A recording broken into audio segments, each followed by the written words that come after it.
Nara stepped off the transport ship and onto the landing platform of Vextora Prime. The alien world stretched out before her like something from a dream. Purple skies met silver buildings that twisted up toward 3 moons hanging in the afternoon light. She had never seen anything like it. At 19 years old, Nara was one of only 12 human students accepted into the Galactic Academy this year. She pulled her single bag over her shoulder and walked toward the registration building. Other students moved around her in groups, talking and laughing in languages she was still learning to understand. The academy was huge. Nara had studied the maps for months, but seeing it in person made her feel very small. Buildings made of crystal and metal rose up like mountains. Flying vehicles moved between them in perfect lines. Students from dozens of different worlds walked the paths between dormitories and classrooms. Nara found the human dormitory easily enough. It was smaller than the others and placed at the edge of the campus. She did not mind. She preferred quiet places anyway. Her room was on the 3rd floor, simple but clean. A bed, a desk, storage space, and a window that looked out over the main quad. She unpacked her few belongings quickly: clothes, study materials, her personal tablet, and a small box she kept locked. Inside the box were letters from home and a few other things that meant something to her. Nothing that would interest anyone else, she told herself. The next morning, Nara attended her first classes. Advanced xenobiology was taught by Professor Kelter, a tall creature with 4 arms and skin like tree bark. The professor spoke in careful, slow words that most students could follow. Today, we begin studying the basic biology of species in our galactic community, Professor Kelter said. Each species has developed unique ways to survive on their home worlds. These differences make us strong when we work together. Nara took careful notes. She had always been good at biology, but studying alien life forms was much more complex. Different species had different numbers of organs, different ways of breathing, different types of blood. Some did not even need oxygen to live. During lunch, she sat alone at a small table near the windows. The food was strange, but not bad. Some kind of protein grown in tanks, vegetables that changed color as you ate them, and water that tasted like metal but was perfectly safe. "You are the new human girl," a voice said behind her. Nara turned to see 3 tall figures standing near her table. They had gray skin, large black eyes, and arms that seemed too long for their bodies. She recognized them as Krillians from her species identification studies. "I am Kim Nara," she said politely.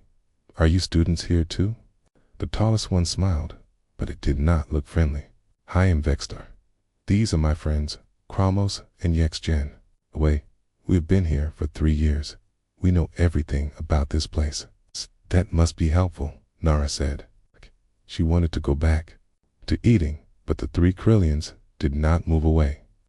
"Humans are new to the galactic community," Vextar continued. "Renew. Most species here have been traveling between stars for thousands of years. Humans have been doing it for 50 years? Something like that," Nara agreed. She did not see why it mattered. "It shows," Cromwell said with a laugh. "The way you walk, the way you eat, the way you try so hard to fit in. It is obvious you do not belong here." Donna felt her face grow hot, but she kept her voice calm. "Everyone has to start somewhere. I am here to learn, just like everyone else." "Learn? What?" Yexgen asked. "How to pretend you are as advanced as real galactic species. How to copy what better races have already discovered." Other students at nearby tables were starting to look over. Nara did not want to cause a scene on her first day. She stood up and gathered her things. "I should get to my next class," she said. "Running away already?"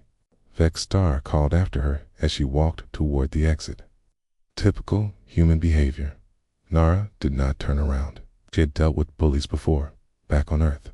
The best thing to do was ignore them and focus on her work. They would get bored and find someone else to bother. Her afternoon classes went better. Galactic history was taught by a kind professor who made sure all the students understood the material. Basic engineering covered principles that worked the same way no matter what planet you came from. Mathematics was mathematics everywhere in the galaxy that evening. Nara video called her father using the secure connection in her room. Commander Kim Taiwan appeared on her screen, wearing his military uniform. He was somewhere on a ship in deep space, but he always made time to talk to her. "How was your first day, sweetheart?" he asked. "It was good, Dad. The classes are challenging, but interesting. The other human students seem nice enough." "Any problems?" Nara thought about the Krillians, but decided not to mention them. Her father worried about her enough already. "Nothing I cannot handle. Just the usual adjustment stuff. You can tell me anything, right, Dad?" "Really? Everything is fine." They talked for another 20 minutes about her classes, the campus, and what she was learning. Her father told her about his current mission, though he could not share many details. He was proud of her for getting into the academy, he said. Not many humans had the grades and test scores to qualify. After they said goodbye, Nara opened her locked box and took out a photo. It showed her and her father at her high school graduation. He was in his dress uniform, all medals and sharp lines. She was in her cap and gown, smiling bigger than she had ever smiled before. Her father was a Navy SEAL, one of Earth's most elite soldiers. He had served in conflicts all over the galaxy, protecting human colonies and gathering intelligence on potential threats. But to her, he was just Dad, the man who taught her to change a tire, helped her with homework, and made terrible jokes but always made her laugh anyway. She put the photo back and closed the box. Tomorrow would be another day of classes, another chance to prove that humans belonged at the Galactic Academy. She would study hard, keep her head down, show everyone that humans were just as capable as any other species. What she did not know was that some people had already decided humans would never be good enough, and they were planning to make sure she understood that lesson very clearly. 3 weeks had passed since Nara arrived at the Galactic Academy. She had settled into a routine of classes, studying, and trying to avoid the Krillian students who seemed to enjoy making her life difficult. Every day brought small incidents. Her notes would go missing. Her food would be knocked over. Someone would bump into her hard enough to make her drop her books. Vexstar, his friends always acted innocent when professors were around. They were smart about their bullying, never doing anything obvious enough to get in trouble. Nara tried to ignore them and focus on her studies. It was getting harder each day. The other human students had noticed too. Park Do-young, a tall boy studying engineering, had offered to walk with her between classes. Lee Salmon, who was in her xenobiology program, suggested they form a study group. But Nara did not want to drag them into her problems. "Today, we will conduct field research on Vextera Minor," Professor Kelter announced during Friday's xenobiology class. "The moon has a unique plant life that shows how biology adapts to low-gravity environments. You will work in teams of 4 to collect samples and data." Mara's heart sank when she saw the team assignments. She was grouped with Vexstar, Chromos, and a quiet student named Pixtel from the Andorian system. Professor Kelter must not have known about the problems between her and the Krillians. The transport to Vextera Minor took 2 hours.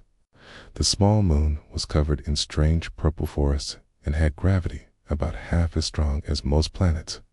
Students had to wear special suits with oxygen supplies and emergency beacons in case they got separated from the group. "Member, stay within communication range of the base camp," Professor Kelter told them as they prepared to leave the landing site.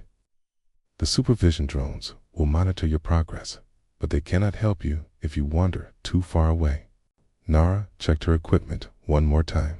sample containers, data scanner, emergency beacon, and her personal tablet for taking notes. Everything seemed to be working properly. Her team was assigned to study a grove of trees about 2 kilometers from base camp. The trees grew in spirals, reaching up toward the weak sunlight filtering through Vextera Prime's atmosphere. Their leaves were silver and made soft, musical sounds when the wind blew through them. For the first hour, everything went normally. They collected samples, measured growth patterns, and recorded data about how the trees had adapted to the moon's environment. Pixtel was friendly and helpful, asking good questions about the plant biology. Even Vexter and Chromos seemed focused on the work. But as they moved deeper into the forest, away from the supervision drones, things began to change.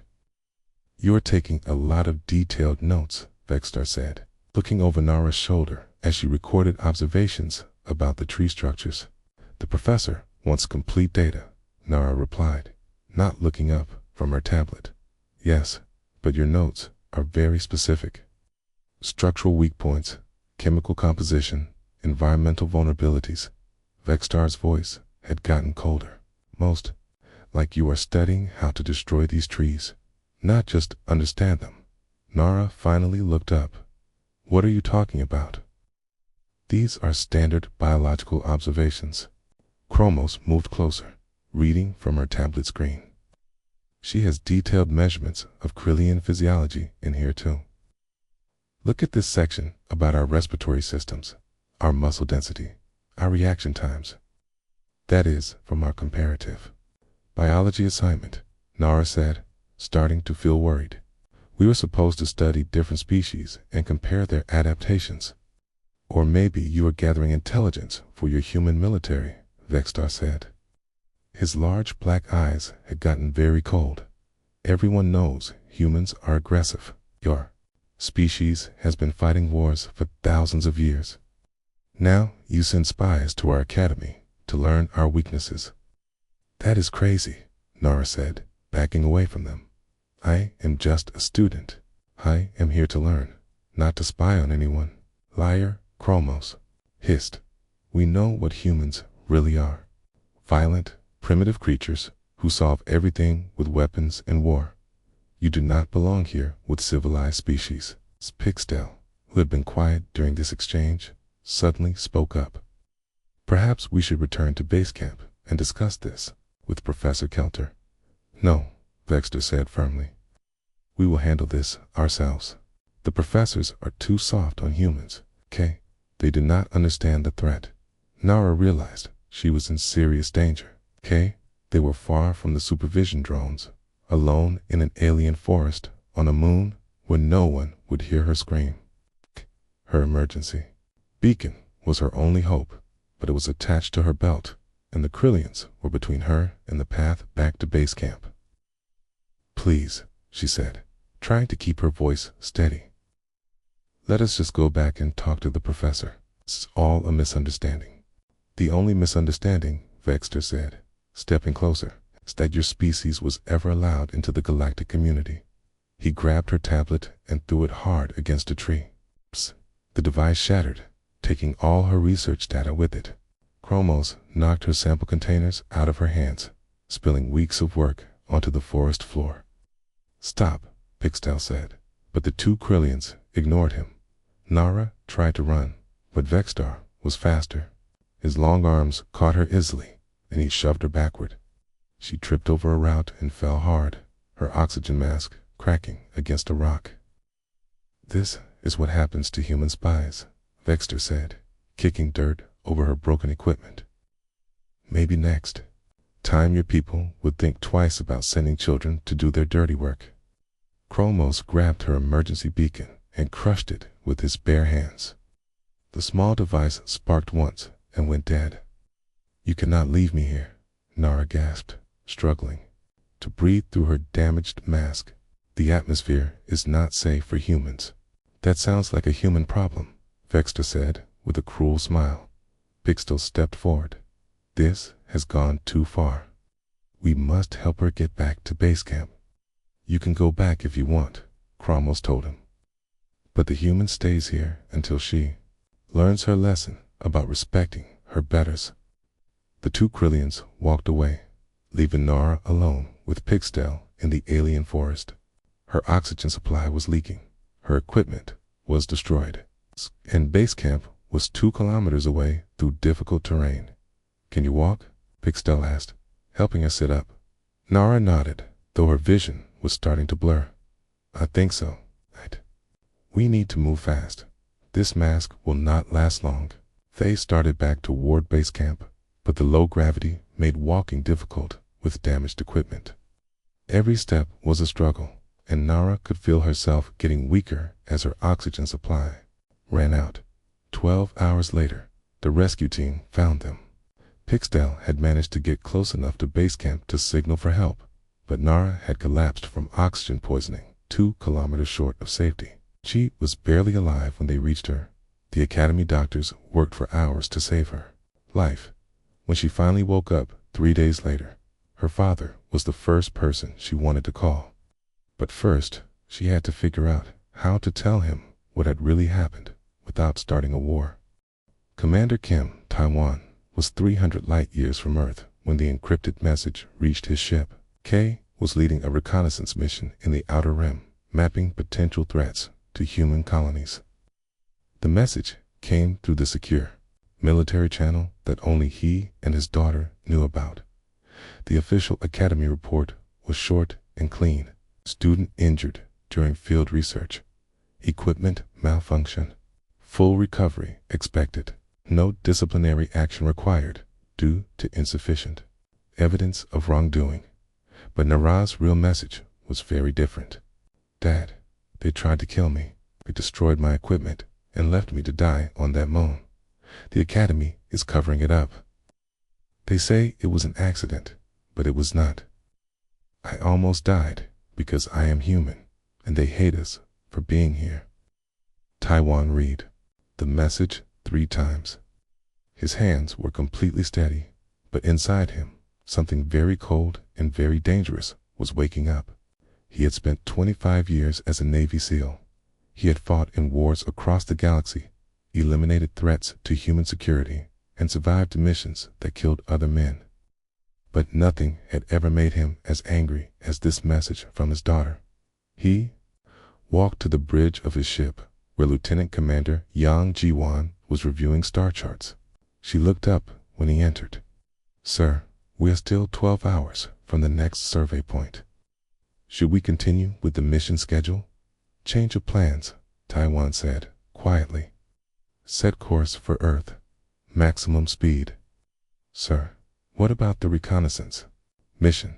"The mission is over. We are going home." Yang Jiwan had served with Taiwan for 8 years. She knew him well enough to recognize the tone in his voice. Something was very wrong, and asking questions would not help. "Yes, sir." Course set for Earth. While the ship jumped through hyperspace toward home, Taiwan composed a message to Admiral Song Minho. He explained the situation carefully, attaching both the official academy report and his daughter's real account of what happened.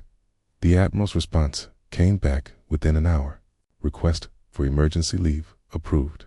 Full resources authorized. Bring them home safe, Commander. Taiwan knew what that meant. The Admiral was giving him permission to do whatever was necessary to protect his daughter and other human students.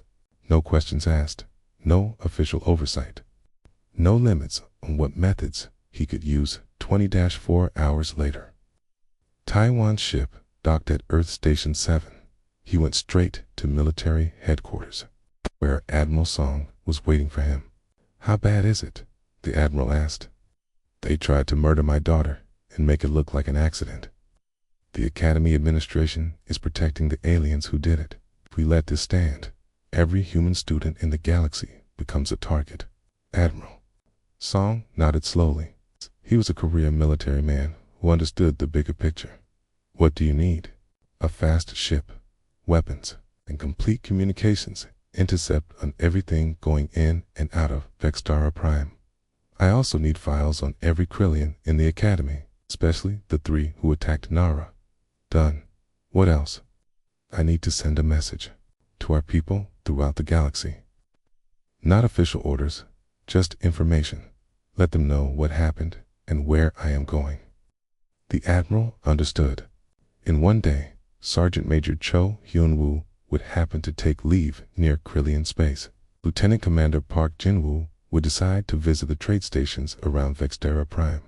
Captain Lee Min-soo would start running training exercises just outside the system.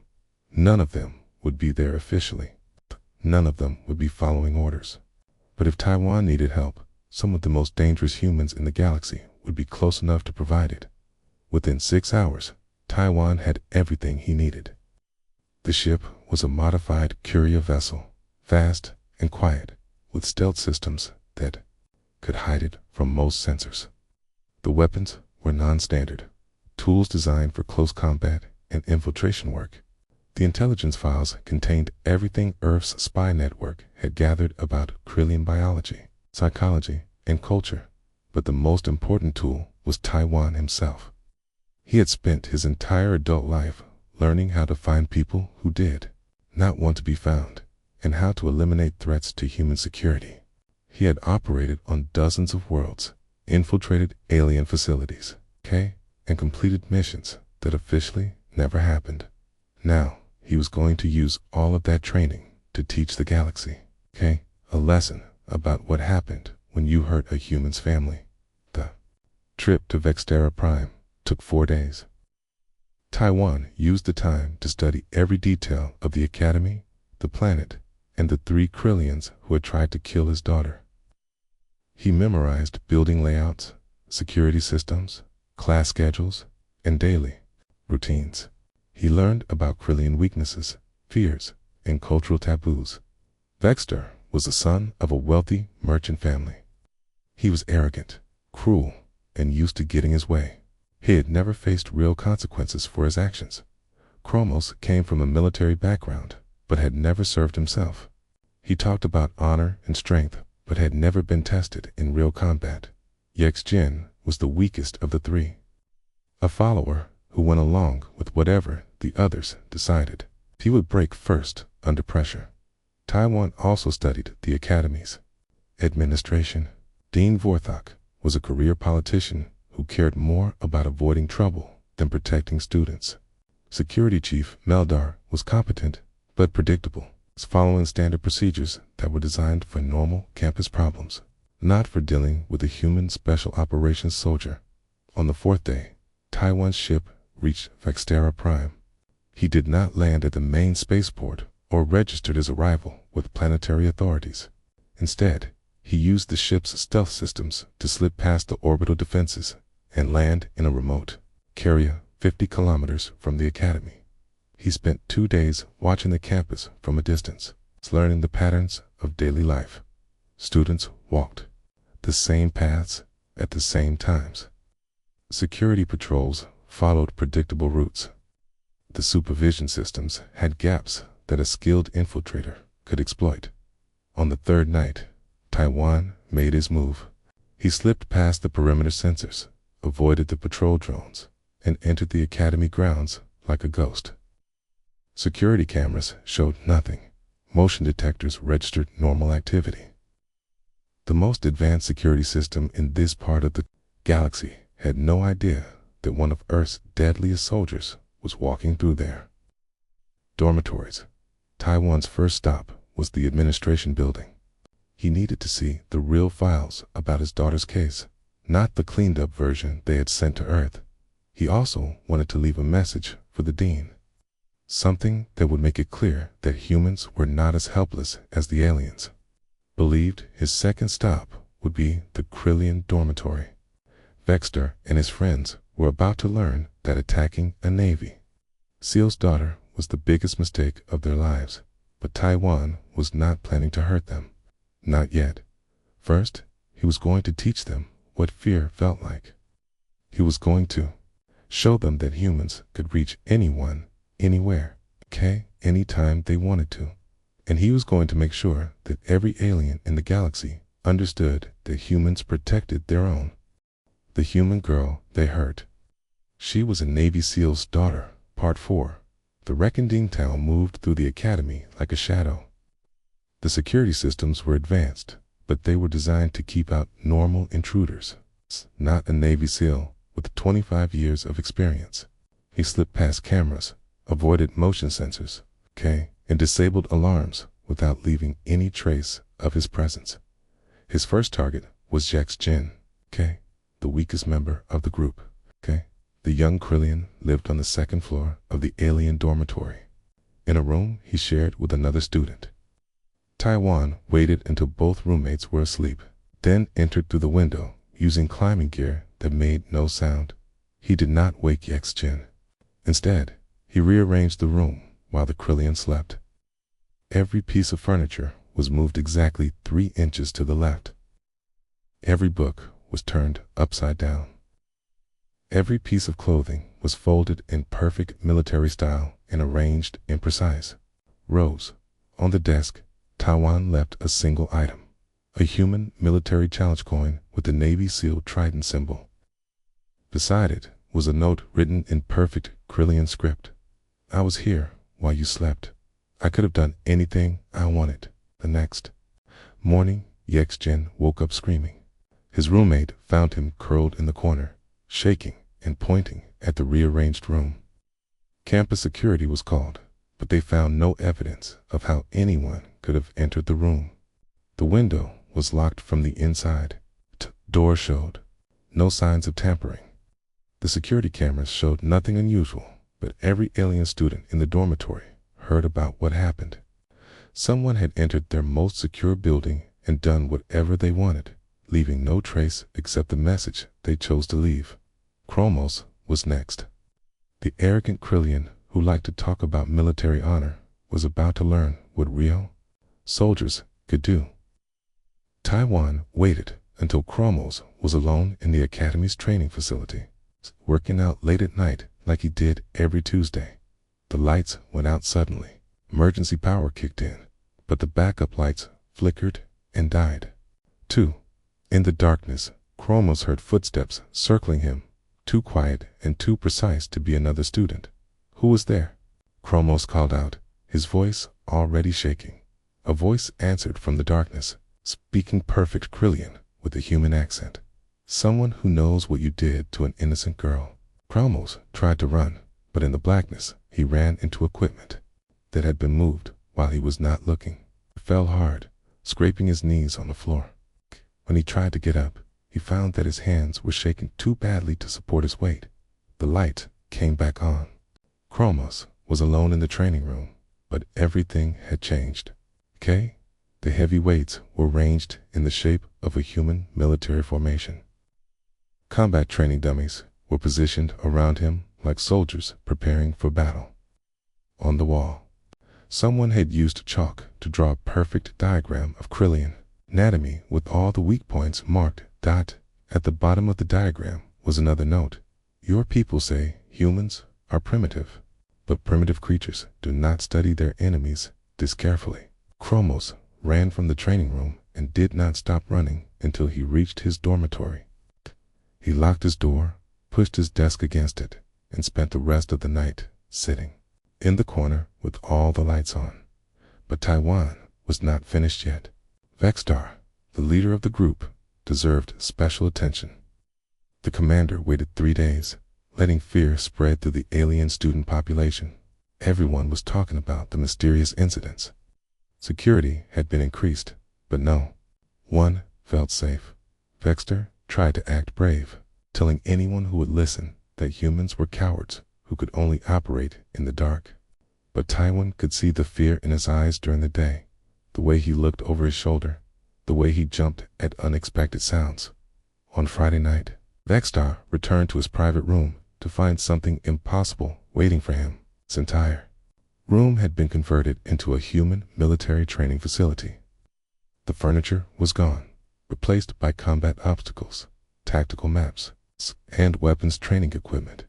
But that was not the worst part.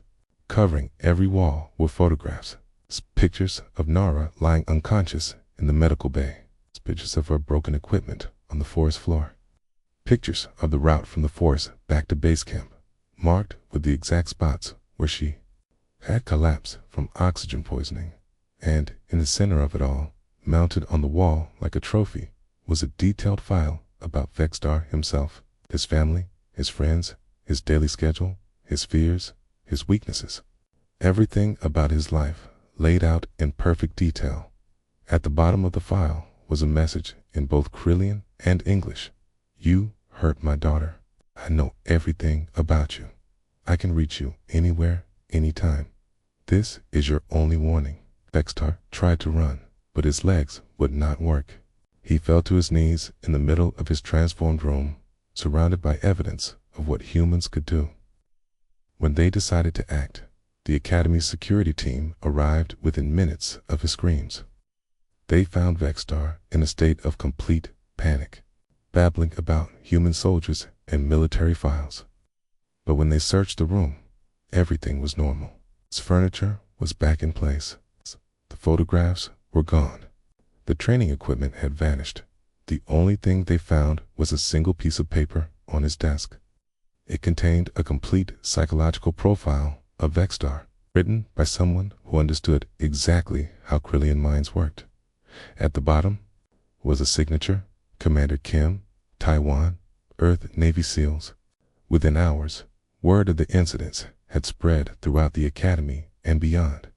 Students called their families. Professors contacted their governments.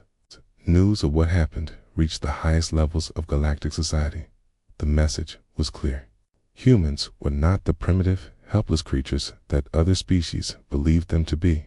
They had warriors among them who could reach anyone, anywhere, without being detected. And those warriors would cross the galaxy to protect their families.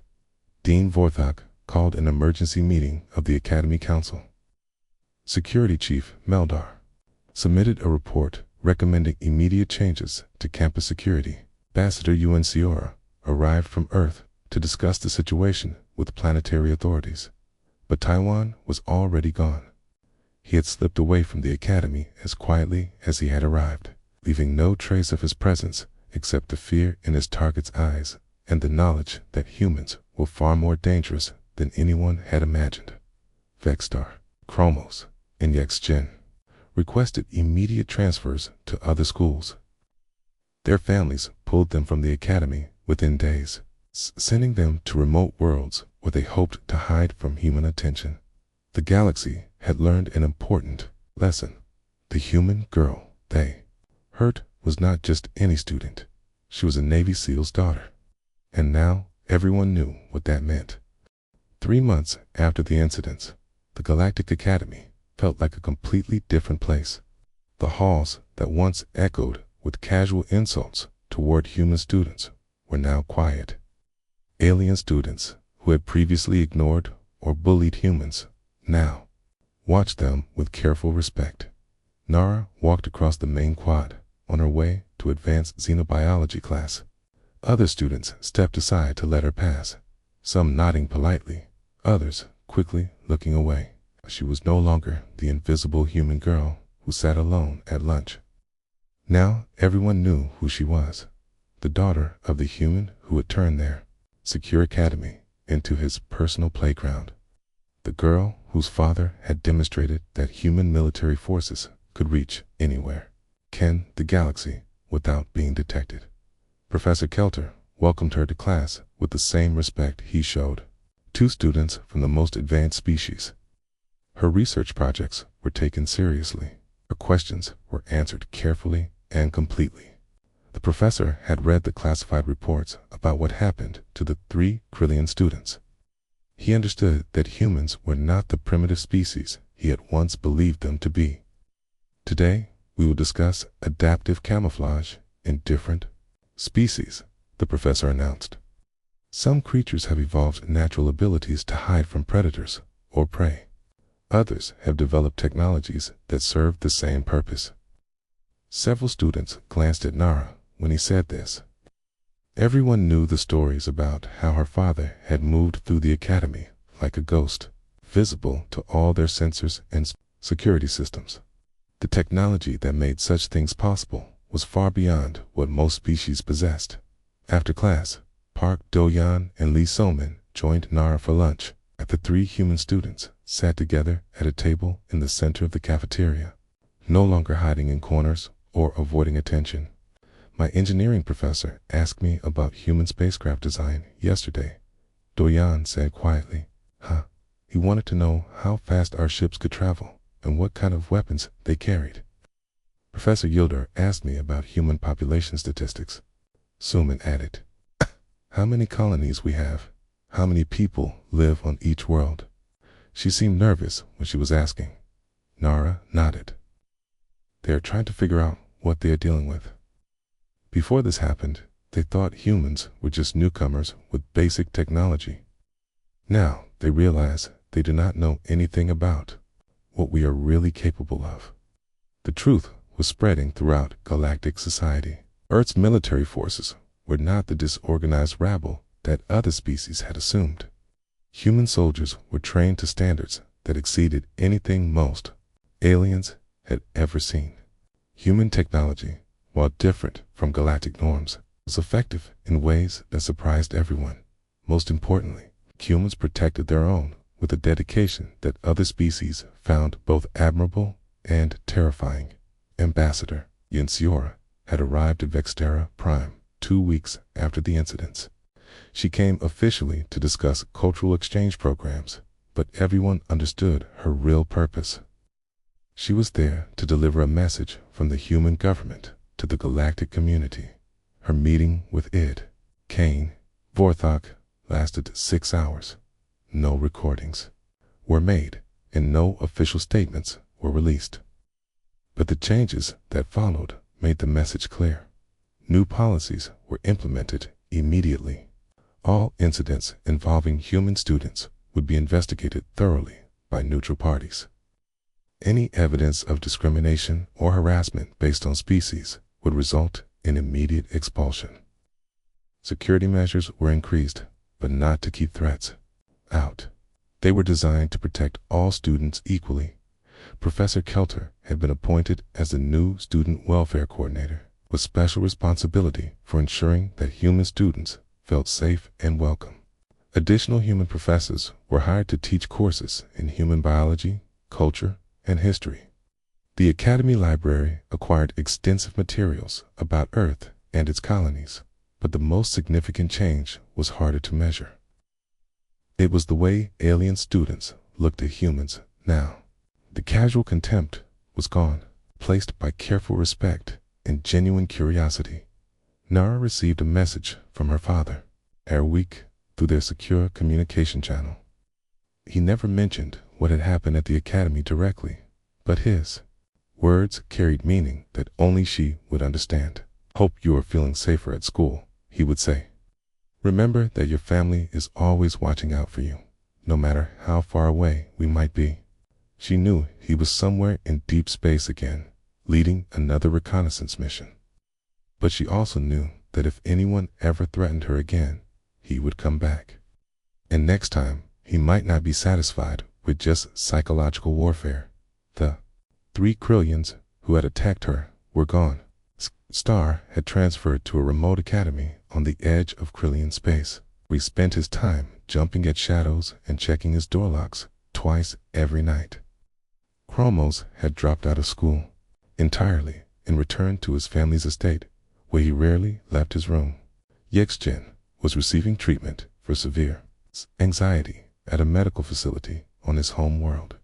Their families had quietly paid substantial compensation to the academy, kin to Nara's family. No legal charges were filed, and no official records mentioned the payments, but everyone understood that this was the price of attacking a human and thinking you could get away with it. 6 months later, Nara graduated from the Galactic Academy with the highest honors in her class. Her research on interspecies biology was groundbreaking, providing new insights into how different species could work together more effectively. Several galactic universities offered her advanced study positions. She chose to return to Earth to work with the Colonial Development Authority. Her job was to help human colonies establish better relationships with alien neighbors, using her understanding of xenobiology to bridge cultural gaps. But she also had another role, one that was never officially acknowledged. She served as an early warning system for threats to human civilians throughout the galaxy. If colonists reported problems with alien neighbors, if human students faced discrimination at galactic schools, if human traders were cheated or attacked, Nara would investigate. Most problems could be solved through diplomacy and education. The galaxy was learning to respect humans as equals, and most species genuinely wanted peaceful relationships. But sometimes, when diplomacy failed and education was not enough, Nara would send a simple message through the secure military channel that only she and her father knew about. "Dad, we have a problem, okay?" And somewhere in the depths of space, Commander Kim Taiwan would change course, okay? And remind the galaxy once again that humans protected their own. The incident at the Galactic Academy became legendary among both human and alien military forces. It was studied in strategy courses, analyzed by intelligence services, and whispered about in bars across the galaxy. The lesson was always the same. Humans might seem peaceful and cooperative, but they had warriors among them who would cross the void of space itself to protect their families. The human girl they hurt was not just any student. She was a Navy SEAL's daughter, and now the entire galaxy knew exactly what that meant.